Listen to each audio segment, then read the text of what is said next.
അഖില Kerala radio നാടകോത്സവം 4-ാം ദിവസം കണ്ണൂർ നിലയം അവതരിപ്പിക്കുന്നു ഓർമ്മ രാക്ഷസന് മറവി രാക്ഷസന്റെ കത്ത്.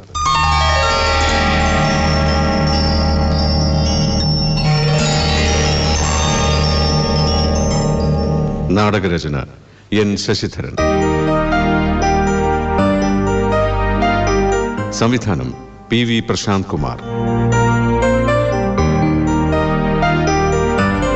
മൈക്രോഫോണിന് മുന്നിൽ രാധൻ കണ്ണപുരം, രാജേന്ദ്രൻ തായാട്ട്, ദീപു കാരക്കുന്ന്, PK രാമകൃഷ്ണൻ, സജി സെബാസ്റ്റ്യൻ, രാജേഷ് ബാബു, വൈഷ്ണവ് ബാലകൃഷ്ണൻ, കിരൺ റാം നവനീത്, മിനി രാധൻ, ആനന്ദ ജ്യോതി, മാളവിക സുരേഷ്.